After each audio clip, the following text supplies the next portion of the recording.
నమస్తే. నా ప్రభాత కమలంకు స్వాగతం. ఈరోజు మన ప్రభాత కమలంలో మనం వింటూ చూడబోతున్న కథ గోదావరమ్మ చెప్పింది. ఈ కథ రచయిత్రి సుస్మిత రాజేంద్ర ప్రసాద్ గారు. ఇది తన మొదటి కథ అయినా చాలా చక్కగా వ్రాశారు. అంతేకాకుండా తన శ్రావ్యమైన గొంతుతో కాలభైరవాష్టకాన్ని పాడుతూ ప్రారంభించారు. అలాగే కథను కూడా వారే స్వయంగా మనకు వినిపించారు. మీరు కూడా ఆ కథను విని మీ అభిప్రాయాన్ని కామెంట్ బాక్స్లో వ్రాయమని ఆశిస్తూ, మొదటగా వారి పరిచయం వారి మాటల్లోనే విందాం. తర్వాత కథలోకి వెళ్దాం. సరేనా?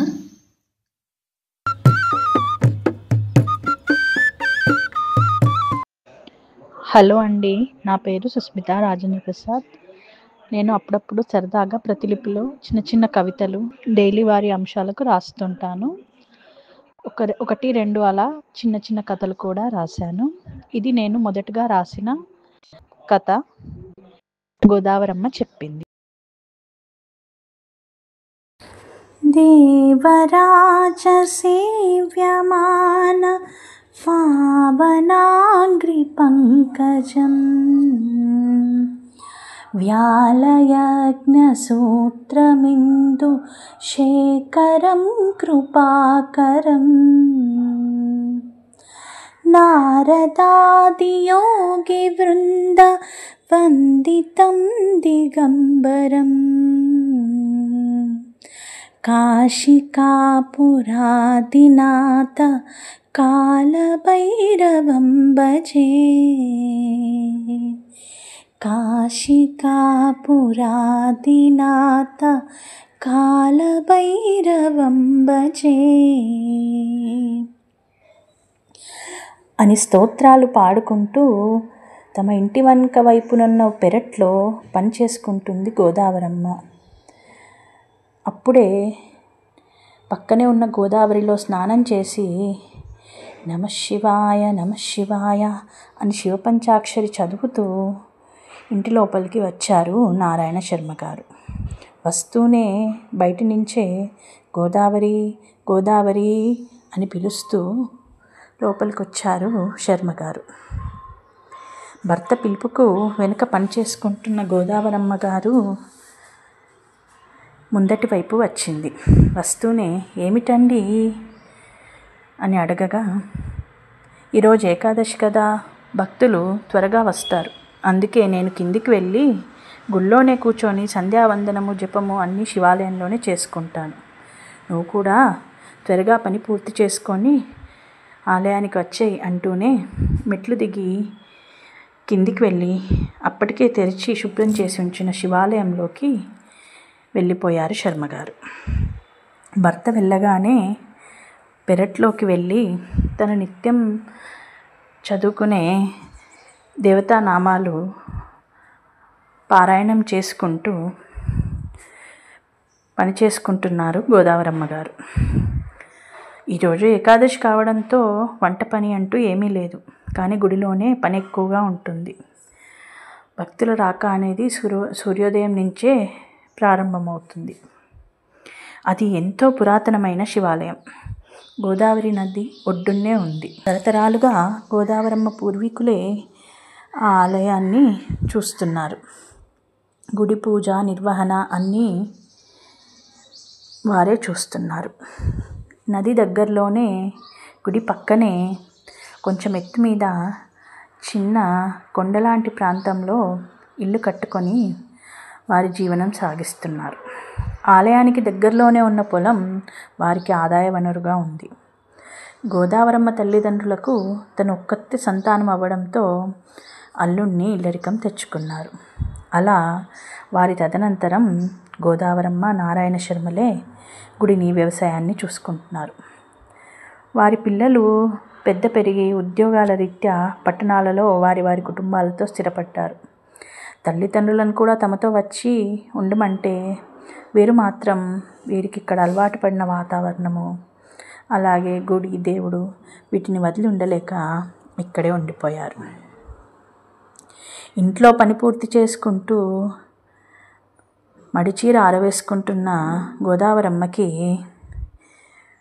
పైనుంచి చూస్తే కింద ఎవరో అమ్మాయి ఒక్కరితే చీకట్లో ఏడుస్తూ వెళ్తూ కనిపించింది. చూస్తే అమ్మాయి ముందు కానీ వెనుక కానీ ఎవ్వరూ వెళ్ళడం లేదు. శర్మగారు గుడి లోపల కూర్చుంటే ఆయనకు బయట వ్యక్తులు కాను బయట జరిగేవి కానీ కనిపించవు.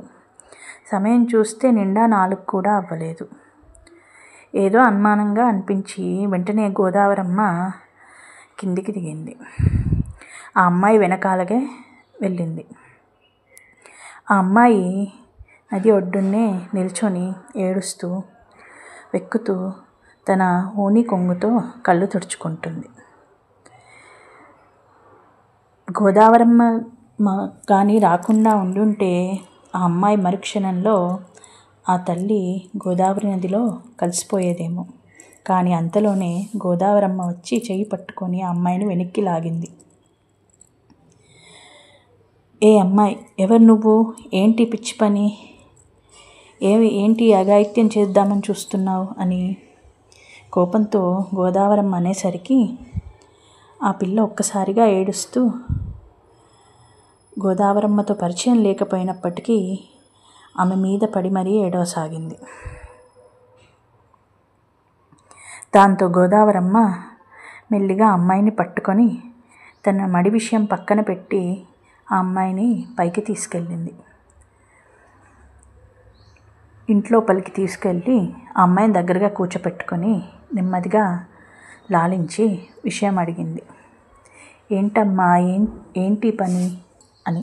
అప్పుడు ఆ అమ్మాయి ఏడుస్తూనే చెప్పుకొచ్చింది. అమ్మా, నా పేరు సునంద, నాది ఈ ఊరే. ఈ సంవత్సరమే నాది డిగ్రీ పూర్తయింది. చిన్నప్పటి నుంచి మా బావతో నాకు పెళ్లి చేయాలని మా ఇంట్లో వాళ్ళు, బంధువులు అందరూ అంటూ ఉన్నారు. మా బావకు ఉద్యోగం రాగానే ఈ సెలవుల్లో పెళ్లి చేద్దామని అనుకున్నారు. మా ఇంట్లో వాళ్ళు మా బావకు గవర్నమెంట్ ఆఫీస్లో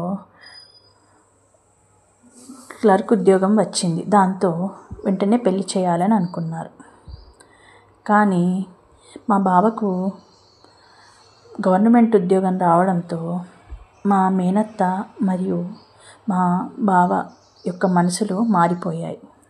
దాంతో వారు మాకు పెద్ద పెద్ద సంబంధాలు వస్తున్నాయి, మీ సంబంధం వద్దనుకుంటున్నామన్నయ్య అని తెలిసిన వాళ్ళతో చెప్పంపారు.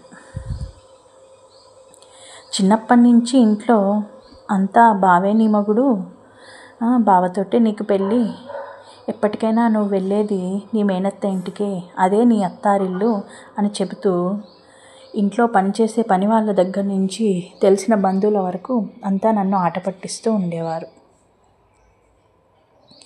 నేను చేసే ప్రతి పనిని కూడా బావ జీవితంతో ముడిపెట్టి నిర్ణయించేవారు. నాకు ఇంటర్ తర్వాత ఇంజనీరింగ్లో సీటు వస్తే బావ డిగ్రీ చేశాడు కదా, నువ్వు ఇంజనీరింగ్ చేస్తే బావ ఏమనుకుంటాడో, నలుగురిలో బావ తక్కువైనట్టుగా ఉంటుంది కదా, తనకిష్టం ఉండదు అని చెప్పి నన్ను బలవంతంగా ఇష్టం లేకపోయినా నాకు ఇష్టం లేకపోయినా డిగ్రీలో జాయిన్ చేశారు. పని నేర్చుకోవడం కానీ, చదువులు కానీ, నాకుండే ఇష్టాలు కానీ అన్నీ తన కోసం అని చెప్పి మారుస్తూ తనకు నచ్చినట్టుగానే నన్ను పెంచారు. నేను నా జీవితం నా కోసం అన్నట్టుగా కాకుండా తనకు భార్యగా అవ్వడానికి అన్నట్టుగానే పెరిగాను. కానీ ఇప్పుడు చూస్తే బావ కేవలం డబ్బు కోసమో కట్నం కోసమో వేరే వాళ్ళని పెళ్లి చేసుకోవడానికి నిశ్చయమైపోయాడు. పుట్టినప్పటి నుంచి తెలిసినప్పటి నుంచి కూడా నా మనసులో బలంగా బావే నా భర్త అని చెప్పి ముద్రపడిపోయి ఉండడంతో ఇప్పుడు అవన్నీ మర్చిపోయి జీవితం వేరేగా మార్చుకొని బతకడం, వేరే వాళ్ళతో బతకడం అంటే నేను దాన్ని తట్టుకోలేకపోతున్నాను. అందుకే అవన్నీ మర్చిపోవాలన్నా నాకు ఏదో బాధగా ఉంది. ఈ యొక్క సత్యాన్ని నేను జీర్ణించుకోలేకపోతున్నాను. నాకు ఏమాత్రం కూడా బతకాలని లేదు. ఇంట్లో వాళ్ళందరూ ఈ విషయాన్ని ఎలాగైనా మర్చిపోయి నాకు మరో సంబంధం చూసి మళ్ళీ పెళ్లి చేద్దామని, మంచి సంబంధం చూసి పెళ్లి చేద్దామని చూస్తున్నారు. కానీ ఇంత త్వరగా చిన్నప్పటి నుంచి భర్త అనుకున్న వ్యక్తిని మర్చిపోయి ఇంకొకళ్ళని పెళ్లి చేసుకొని వారితో జీవితం ప్రారంభించడం అంటే నాకు సరిగ్గా అనిపించడం లేదు. అందుకే ఈ అవమానము, ఈ బాధ ఇవన్నీ తట్టుకోలేక ఈ గోదాట్లో దూకి చచ్చిపోదామని వచ్చాను అంటూ తన బాధను చెప్తూ ముగించింది. గోదావరమ్మ ఆ అమ్మాయి తల మీద చేయి వేసి అనునయిస్తూ, పిచ్చి పిల్ల, ఇంత దానికే జీవితం ముగిద్దామనుకున్నావా? మీ బావ లేకుంటే నీకు జీవితం లేదా? నువ్వు అన్నావుగా, ఇన్ని రోజులు బావ కోసమే నా ఇష్టాలని మార్చుకున్నాను, తన కోసమే నేను జీవితం బతికానని. మరి నీ జీవితాన్ని నువ్వెప్పుడు జీవించావు? నీకు బతికే శక్తి ఉంది, నీ ముందర నీ జీవితం అంతా ఉంది, నీకు చదువు కూడా ఉంది, ఆలోచించే విచక్షణ కూడా ఉంది. అలాంటప్పుడు నువ్వు కేవలం మీ బావ వద్దన్నాడన్న ఒక్క కారణం చేత ఎంతో ఉజ్వలమైన నీ భవిష్యత్తుని, నీ జీవితాన్ని ముగించుకుంటావా? ఇది చాలా తప్పు కదూ. నువ్వు ఆ అమ్మవారినే చూడు. అమ్మవారు శక్తి స్వరూపిణి, మహిషాసుర మర్దిని. ఆవిడ శివునిలో అర్ధభాగం. ఎవరైనా సరే, భగవంతుడు కానీ, రాజులే కానీ, గొప్ప గొప్ప వాళ్ళు ఎవరైనా ఈ ప్రపంచంలో తమ యొక్క భాగస్వాములైన తమ యొక్క భార్యల ద్వారానే వాళ్ళు గుర్తించబడ్డారు. స్త్రీ యొక్క గొప్పతనం, సామర్థ్యం అలాంటివి. స్త్రీ తన ఉనికిని తాను తెలుసుకొని తన జీవితంలో ఏదైనా సాధించగలదు. కాబట్టి నువ్వు మీ బావ వద్దన్నాడు కాబట్టి నీ జీవితం ముగిసిపోయింది అనుకోకుండా, అసలు పెళ్ళి అన్న విషయాన్ని మొదలు కాస్త పక్కకుంచి నీకేం కావాలో, నువ్వేం చేయాలనుకుంటున్నావు బాగా ఆలోచించుకొని దానికి తగ్గట్టుగా నీ జీవితాన్ని నువ్వు మలుచుకో. నువ్వు చదువుకున్నావుగా, మరి ఇంకేంటి? మీ బావ కన్నా మంచి ఉద్యోగం సంపాదించి నీకు నచ్చినట్టుగా నీకు నచ్చిన మార్గంలో నీ జీవితాన్ని దిద్దుకో. అంతేగాని ఇలాంటి పిచ్చి ఆలోచనలు చెయ్యకు అని చెప్పి ఆ అమ్మాయికి ధైర్యం చెప్పింది గోదావరమ్మ. అప్పటికే కాస్త తేరుకున్నట్టుగా అయిన సునంద సరే అమ్మా అంటూ తల ఊపింది. కాసేపు అలాగే ఆ అమ్మాయిని తన ఇంట్లోనే ఉంచుకొని, ఇంతకు మీ ఇల్లు ఎక్కడా? దారిలో అంతా చీకటి ఉంటుంది, నువ్వు ఒక్కదానివి వెళ్ళలేవు. అయినా ఇలాంటి సమయంలో నువ్వు ఒక్కతివి వెళ్ళడం సరైంది కూడా కాదు అని చెప్పి, నేను నీతో వచ్చి నిన్ను దిగబెడతాను పదా అని చెప్పి ఆ అమ్మాయిని తీసుకొని బయలుదేరింది. వెళ్ళే ముందు అమ్మాయిని దగ్గరికి తీసుకొని, ఇంకొక మాట చెబుతున్నాను విను. నువ్వు ఇలా ఈ అఘాయిత్యం చేయడానికి ఇక్కడికి వచ్చినట్టు, ఈ ఆలోచనలు చేసినట్టు, ఇది జరిగినట్టు కూడా ఇంకెక్కడా అనకు. దీన్ని నువ్వు మర్చిపో, నేను మర్చిపోతాను, సరేనా అని ఆ అమ్మాయికి చెప్పింది. దాంతో సునంద అని చెప్పి గోదావరమ్మతో పాటు వెనకాలుగా నడిచింది.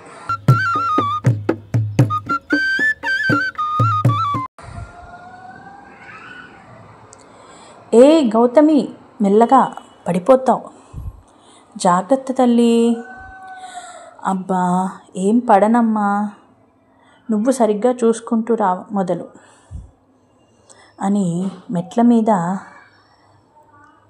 సందడిగా సాగుతున్న మాటల హడావిడికి లోపల ఉన్న గోదావరమ్మ మెల్లిగా బయటకొచ్చింది. ఎవరా అని చూస్తే ఎవరో భక్తులు కాబోలు అనుకుంది. కానీ భక్తులు తెలిసిన వాళ్ళైతే తప్ప ఎవరూ కూడా దర్శనం చేసుకొని తమ ఇంటి వైపుగా రారు. వీళ్ళు ఎవరై ఉంటారబ్బా అని చెప్పి కాస్త వారిని తీక్షణంగా చూడడం ప్రారంభించింది దూరం నుంచే గోదావరమ్మ. ఇద్దరు ఆడపిల్లలు, భార్య భర్త, నలుగురు మెట్లెక్కుతూ పైకి వస్తున్నారు. ఆ ఇల్లాలు పైకి వస్తూనే గోదావరమ్మ దగ్గరగా వచ్చి, అమ్మ బాగున్నారా అని చెప్పి అడిగింది. ఆ అమ్మాయి అడిగిన దానికి ఆ అమ్మాయి ఎవరో గోదావరమ్మ గుర్తుపట్టలేదు. కానీ నవ్వుతూ, బాగానే ఉన్నానమ్మా కానీ అని ఆగిపోతుంటే, అమ్మా నన్ను గుర్తుపట్టారా మీరు అని మళ్ళీ ఆవిడే అడిగింది. అంటే ఎవరమ్మా నువ్వు? పెద్దదాన్ని అయిపోయాను కదా, సరిగ్గా గుర్తుపట్టలేకపోతున్నాను. తప్పుగా అనుకోకు తల్లి, కాస్త గుర్తు చేద్దు అని చెప్పి గోదావరమ్మ అనడంతో, అమ్మా నేను కొన్ని సంవత్సరాల క్రితం ఏకాదశి రోజు ఇక్కడే ఈ గోదావరిలోనే నన్ను నేను ముగిద్దామని అనుకొని వచ్చాను. కానీ ఆ గోదావరి తల్లి మీ రూపంలో వచ్చి నా జీవితాన్ని నేను మళ్ళీ పునఃప్రారంభించేలాగా ఎక్కడైనా గుర్తొచ్చానా అమ్మా నేను అని చెప్పి అనడంతో గోదావరమ్మకి మెల్లగా కాస్త అంచనా వచ్చింది ఆవిడెవరు అని చెప్పి. అవునమ్మా నేనే. ఆ రోజు చీకట్లో వచ్చి గోదావరిలో దూకి చనిపోదామని అనుకున్నాను. మీరు నన్ను దగ్గరికి తీసి నాకు ధైర్యం చెప్పి మంచి మాటలు చెప్పి నాకెంతో ధైర్యాన్ని ఇచ్చారు. గుర్తొచ్చాను కదమ్మా. ఇలా ఇన్ని రోజులకి ఎప్పటికైనా మిమ్మల్ని కలవాలని అనుకున్నాను. ఇలా ఇన్ని రోజులకి మిమ్మల్ని కలిసే అవకాశం వచ్చింది అని చెప్పింది సునంద. అప్పుడే అటుగా సునంద భర్త రావడంతో, ఏంటమ్మా ఇంకా చెప్పండి, ఏం కావాలి మీకు అని చెప్పి గోదావరమ్మ మాట మార్చిపోయింది. దానికి సునంద, పర్వాలేదమ్మా, మనం మాట మారవలసిన అవసరం లేదు. మా వారికి అన్ని విషయాలు తెలుసు. నేను పెళ్ళికి ముందే వారికి అన్ని విషయాలు చెప్పాను. అలాగే నా జీవితంలో ఎంతో ముఖ్యమైన రోజు, ఆ రోజు గురించి, ఆ రోజు మీరు నాకు ఇచ్చిన ధైర్యం గురించి కూడా చెప్పాను. ఆ రోజు ఇక్కడి నుంచి వెళ్ళాక మా ఇంట్లో చెప్పాను, నాకు పెళ్ళికి కొంత సమయం కావాలి అని. నా దృఢ నిశ్చయం చూసి మా వాళ్ళు కూడా ఒప్పుకున్నారు. నేను మొదలు ఒక ప్రైవేట్ పాఠశాలలో పనిచేస్తూ ప్రభుత్వ ఉద్యోగాలకు సన్నద్ధమయ్యాను. నాకు గవర్నమెంట్ బ్యాంక్లో ఉద్యోగం వచ్చింది. తర్వాత వీరి సంబంధం వచ్చింది. పెళ్లి చూపుల్లో వీరికి జరిగిందంతా చెప్పేశాను. ఆయన అన్నీ ఇష్టపడి నన్ను పెళ్లి చేసుకున్నారు. మాకిద్దరు అమ్మాయిలు, గౌతమి, సరియు. నేను ఇప్పుడు ప్రమోషన్ మీద బ్యాంకు మేనేజర్ స్థాయి దాకా వచ్చాను. అలాగే నేను కొన్ని స్వచ్ఛంద సంస్థల ద్వారా ఉద్యోగాలకు సన్నద్ధమయ్యే పేద పిల్లలకు, మహిళలకు ఉచితంగా నా విరామ సమయాలలో శిక్షణ ఇస్తున్నాను. నాకంటూ నేను గుర్తింపు తెచ్చుకున్నాను. ఇప్పుడు నేను ఎంతో తృప్తికరమైన జీవితాన్ని గడుపుతున్నాను అంటూ తన గురించి చెప్పింది సునంద. అదంతా వినగానే గోదావరమ్మ కళ్ళల్లోకి ఆనంద బాష్పాలు రాలాయి. అమ్మా ఎంత ఎదిగిపోయావమ్మా, ఇంకా నేను నీకు గుర్తున్నానంటే అది నీ గొప్ప మనసే తల్లి అంటూ సునందన్ దగ్గరికి తీసుకుంది గోదావరి. అది నాది కాదమ్మా, నీ యొక్క గొప్పతనం, నీ గొప్ప మాటలే నీ గొప్ప వ్యక్తిత్వం. అదే నన్ను ఇన్ని రోజులైనా ఇలా ఉండేలాగా చేశాయి. అందుకే ఇప్పటికీ మీరు నాకెంతో పూజనీయులు అమ్మా అని చెప్పి గోదావరమ్మ కాళ్ళకు దండం పెట్టింది. సునంద, అవును, నాకు మంచి మాట చెప్పింది, నా జీవితాన్ని మలుపు తిప్పింది ఈ గోదావరమ్మే. ఆ గోదావరి కోసం వస్తే ఈ గోదావరి నన్ను ఒక మనిషిగా నిలబెట్టింది అంటూ పక్కనున్న గోదావరి వైపు చూపిస్తూ, పైన ఆ గలగల నవ్వే గోదావరమ్మ, కింద గలగలా పారే గోదావరమ్మ. ప్రతి గురువారం ఉదయం 11 గంటలకు మంచి కథను కబుర్లో ప్రభాత కమలంలో మన దేవాలయాల గురించిన విశేషాలు మా ఇంకో ఛానల్ సాహితీమాలలో ప్రతి ఆదివారం ఉదయం 11 గంటలకు వినండి. సాహితీమాల లింక్ డిస్క్రిప్షన్ బాక్స్లో ఉన్నది. అది కూడా సబ్స్క్రైబ్ చేసినట్లయితే మీకు మేము పోడ్కాస్ట్ చేయగానే వస్తుంది. తప్పక సబ్స్క్రైబ్ చేస్తారు కదూ. అలాగే మీ అభిప్రాయాలను మాకు కామెంట్ బాక్స్లో షేర్ చేయండి.